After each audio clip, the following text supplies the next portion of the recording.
Before the Avengers ever assembled on the big screen or even in the comic books, Marvel had their first family. This was their very first ever superhero team, and you know them, it's the Fantastic Four. This is Marvel in Memoriam. With great power comes great responsibility. What more can I lose? I am the X-Men. Avengers! I love you 3000.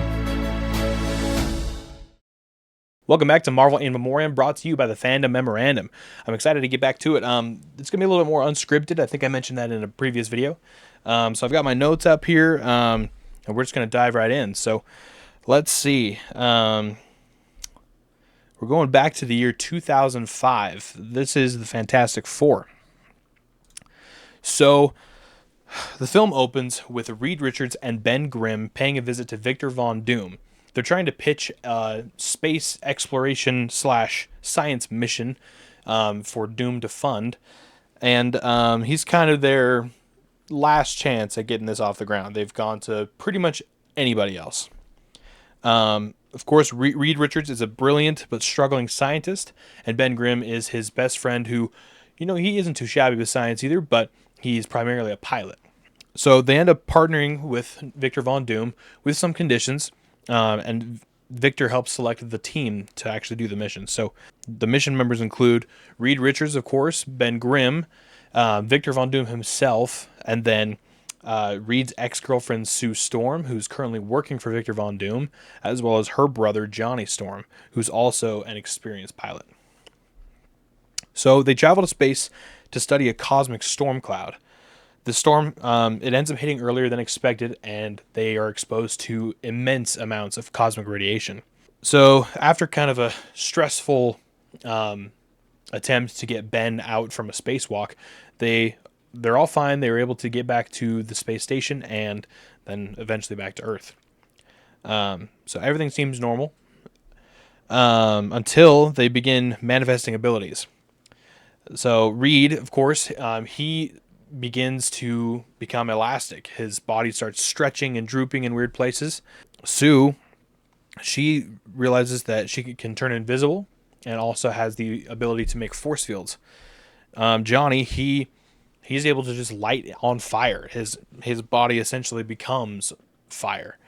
And it also even allows him the ability to fly, to actually propel himself. And then Ben, he becomes a rock-like, super strong kind of mass of a person. But also Victor Von Doom begins to change. He develops metallic skin and electrical powers, and this kind of begins to solidify the collapse of his company. It was already in a tough spot before the mission, and then the mission pretty much ruined him. And so he ends up realizing that he can control these electrical outbursts, and he uses it to attack the board of his company to get his vengeance. Not too dissimilar from the way Willem Dafoe with Green Goblin acts in Spider-Man 1. So eventually, in an attempt to hide his metallic skin, he dons the mask and the cloak, and decides to get vengeance on Reed and his friends. So the four of them, they start learning to work together and using their powers. As public attention grows, especially around Johnny's flashy heroics, they end up adopting the identity of the Fantastic Four. Victor fully transforms into Dr. Doom. With his metal body, enhanced strength, and energy manipulation, he attacks a team. He makes all these fake promises, like playing on Ben's emotions, because Ben, he hates his powers. The other ones, it doesn't really affect them as much, especially as they begin to control them, because they can kind of turn them off. But Ben is just a rocky mass all the time. And so Reed promises to fix it, but it's proving harder than he thought. So Victor ends up being able to provide enough energy to power one of Reed's machines to end up fixing Ben, really to get him out of the way, because Ben's kind of been like a pseudo bodyguard throughout all of this. He's the muscle. So in the final battle, Doom confronts the team in New York, which is where this whole movie is based. The team finally works together effectively. Reed coordinates the strategy, Johnny superheats Doom, and Ben, who went back to the machine and turned back into his alter ego, which is called the Thing. He's able to shatter Doom's armor while Sue contains Doom. Doom is defeated and encased, seemingly neutralized. Basically, they superheat him and then super cool him so that the metal kind of freezes him in place. And with that, the entire city knows them as the Fantastic Four. Pretty awesome, I'd say.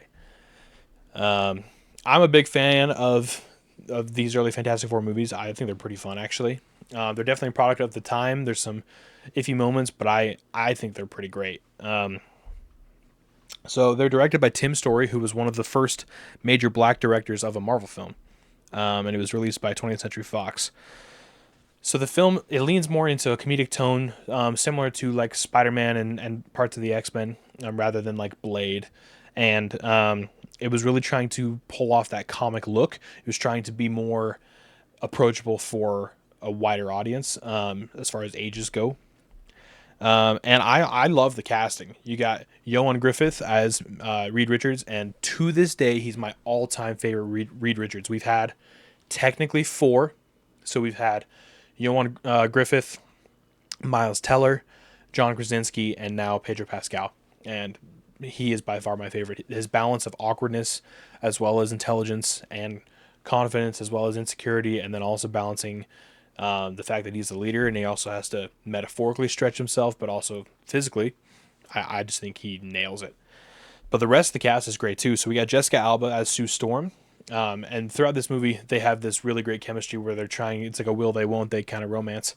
And then we've got Chris Evans as Johnny Storm, which, as many of you know, spoilers, he dons another role when the MCU becomes a thing. But in this one, he's Johnny Storm, and he is awesome. And then lastly, we've got Michael Chiklis. And Michael Chiklis as the Thing is great. Something that I think is really awesome is they did the Thing's suit fully practically. There was no CGI needed to bring that character to life, which is pretty cool. And then, of course, you have Julian McMahon as Victor Von Doom, which we will get back to that casting in a little bit with a little bit of a fun fact later on. So the budget was approximately $100 million for this first movie, and it ended up grossing a worldwide box office of $333 million. So pretty great for 2005. Critics, of course, they were kind of mixed on it. They thought it was pretty cheesy, but audiences really enjoyed it enough for a sequel to be greenlit. So, and speaking of, in 2007, so 2 years later, we get the sequel, which is Fantastic Four: Rise of the Silver Surfer. So that movie opens with Reed and Sue. They have rekindled their romance and have decided to get married, which is kind of it's mentioned. I think they get engaged at the end of the first movie. So we open on their wedding, and it's like this big celebrity wedding event. Everyone's talking about it. All of the magazines want in on it.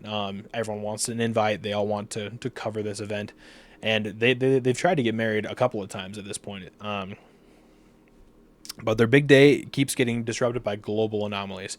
So whether it's threats or criminal activity or whatever it is, they keep getting disrupted. And on this particular event, they're disrupted by the appearance of a cosmic being who we will come to know as the Silver Surfer. The Silver Surfer arrives on Earth. He travels a planet creating massive energy craters that destabilize the environment. And he travels on this surfboard, essentially. So the governments, including the military, blame the Fantastic Four for not stopping him initially and demand that they do so. The team confronts the Surfer, but struggle against his immense power. Johnny Storm accidentally absorbs some of the Surfer's energy, and this kind of destabilizes his entire power system and gives him the ability to swap powers with his other teammates, which leads to some pretty comical moments with, Michael Chiklis with Ben and a few others. And so then Reed discovers that the Surfer is a herald for a planet-eating entity known as Galactus.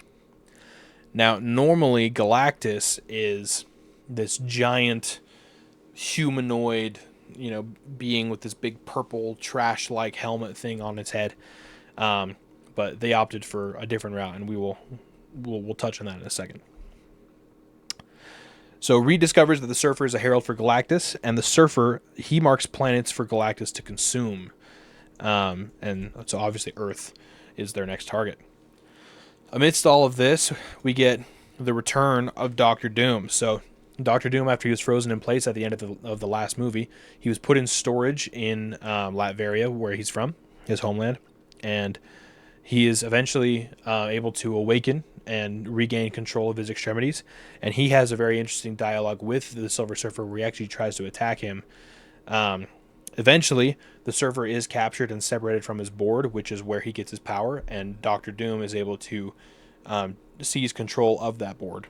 So Sue is able to connect with the Silver Surfer and even learns his name, Norrin Rad, and they're able to find common ground and even see eye to eye a little bit.